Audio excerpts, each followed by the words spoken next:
Zee 24 तासचा जोरदार दणका, बनावट दस्त कोर्टाकडून रद्द करण्यात आलाय। झी 24 तासनं हे प्रकरण सगळं उघडकीस आणलेलं होतं, यातला गैरव्यवहार अधोरेखित केलेला होता। स्टॅम्प ड्युटी माफीचा निर्णय आता महसूल विभागाकडे असल्याचं कोर्टाने म्हटलंय। अमेडिया कंपनी आणि शीतल तेजवानी यांच्यात झालेलं दस्त रद्द करण्यात आलंय। स्टॅम्प ड्युटीबाबतचा निर्णय आता महसूल विभागाकडे असल्याचं कोर्टाने सांगितलंय। आणखी माहिती याबद्दल घेऊयात, आपले प्रतिनिधी चंद्रकांत फुंदे आता आपल्या सोबत आहेत। चंद्रकांत, झी 24 खूप मोठा दणका आहे। 40 एकर जागा ती शासनाचा ताबा असलेली बॉटनिकल गार्डनची ती हे शीतल तेजवानीनं परस्पर अवघ्या 500 रुपयाच्या स्टॅम्प ड्युटीमध्ये अमेडिया कंपनीला विकली होती आणि तो सगळं बोगस सगळे ते पॉवर ऑफ अटॉर्नी दाखवून हा सगळा व्यवहार झाला होता। झी 24 स्पेशल इन्व्हेस्टिगेशन करून हे सगळं प्रकरण बाहेर आल्यानंतर अवघा महाराष्ट्र हातरून गेला होता, सगळं राजकारण बदलून गेलं होतं। त्यानंतर अखेर कोर्टाने पोलिसांनी केस दाखल केली। शीतल तेजवानी अटक झाली, तिला हाही दिग्विजय पाटील तोही आरोपी झाला। पार्थ पवार एकदम अजित पवारांचं राजकारणच्या काळात पूर्णपणे अडचणीत आलं। अखेर त्या केसला न्याय मिळाला एका अर्थाने, याला पण नॅचरल जस्टिस म्हणतो, लिगल जस्टिस। तो दस्त कोर्टाने रद्द केलेला आहे। विशेष म्हणजे दिग्विजय पाटील अमेडिया कंपनीने शीतल तेजवानीच्या विरोधात जो दावा दाखल केला होता की आम्हाला फसवणूक झाली, त्या केसमध्ये हा दस्त रद्द केलेला आहे। आणि जी स्टॅम्प ड्युटी त्यांनी फाईन केलेला आहे IGR विभागाने, तो त्या संबंधित आता महसूल विभागाने पुढचा निर्णय घ्यायचा। कोर्टाने यांची स्टॅम्प ड्युटी सुद्धा रद्द केलेली नाही, माफ केलेली नाही। त्यामुळे यांना कदाचित 21 कोटीचा फाईन झालेला आहे IGR कडनं। जो आता प्रलंबित दावा आहे आपल्याला बावनकुळे महसूल मंत्री यांच्याकडे, तोही भरावा लागू शकतो। त्यासंबंधी लिगल एक्सपर्ट आपलं ओपिनियन देतीलच, पण त्यांनी फसवणूक केलेली आहे शासनाची, त्यामुळे हा सगळा दंड झालेला आहे त्यांना। 21 कोटी स्टॅम्प ड्युटी असताना अवघ्या 500 रुपयाच्या स्टॅम्पवरती त्यांनी आज 40 एकरचा व्यवहार केला होता। ती शासनाची जमीन परस्पर विकली होती, हा सर्वात मोठा गुन्हा होता। ठीक आहे, म्हणून न्याय मिळाला एका अर्थाने। झी 24 ऑपरेशन 7/12 लढायला यश आलेलं आहे खूप मोठं, आणि त्याच्यावर कोर्टाने शिक्कामोर्तब केलेलं आहे, हे सर्वात महत्वाचं। ठीक आहे, ठीक आहे। चंद्रकांत, तुम्ही सोबत राहत, सामाजिक कार्यकर्त्या अंजली दमानी आता आपल्या सोबत आहेत। अंजली ताई, बनावट दस्त कोर्टाकडून रद्द करण्यात आलेला आहे मुंडवा जमीन गैरव्यवहार प्रकरणासंदर्भात। नाही, असं अजिबात नाहीये।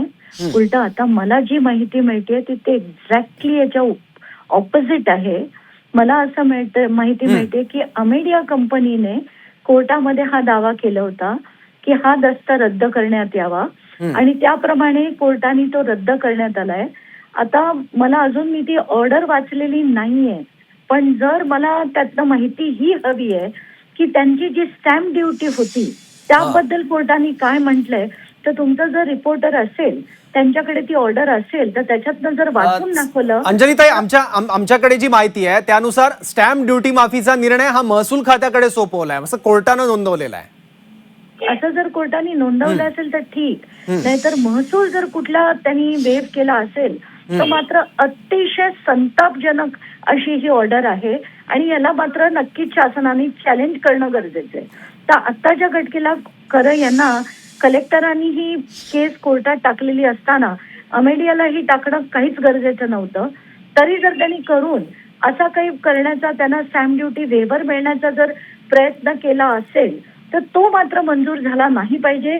महसूल विभागाने त्यांच्याकडनं दंडात्मक जी आहे ती कारवाई नक्कीच करायला पाहिजे, आणि ती झाली नाही तर मात्र महसूल विभागाला सुद्धा धारेवर धरणं गरजेचं आहे। कारण आता सुनेत्र पवार त्यांच्या बरोबर गेल्याने पार्थवर कारवाई होईल की नाही मला शंका वाटते, आणि तशी झाली नाही। महसूल विभागाने जर हा स्टॅम्प ड्युटी वेव करण्याचा निर्णय घेतला तर महसूल विभागाला सुद्धा आपल्याला धारेवर धरणं गरजेचं आहे। ठीक आहे अंजलीताई, धन्यवाद आपल्या प्रतिक्रियेबद्दल आणि माहितीबद्दल सुद्धा। नितीन पाटणकर आपले प्रतिनिधी आता आपल्या सोबत आहेत। नितीन, मुंडवा जमीन गैरव्यवहार प्रकरणात झी 24 तासचा इम्पॅक्ट पुन्हा एकदा बघायला मिळालाय। बनावट दस्तच कोर्टाकडून रद्द करण्यात आलाय। आता या प्रकरणात काय घडतंय आणि यापुढे काय घडू शकतं? निश्चितपणे एक मोठी घडामोड आहे। मात्र हा जो दस्त रद्द करण्यात आलेला आहे कोर्टाकडून, न्यायालयाकडून, तो दिग्विजय पाटील यांनी शीतल तेजवानी यांच्या विरोधात दाखल केलेल्या दाव्यामध्ये रद्द करण्यात आलेला आहे।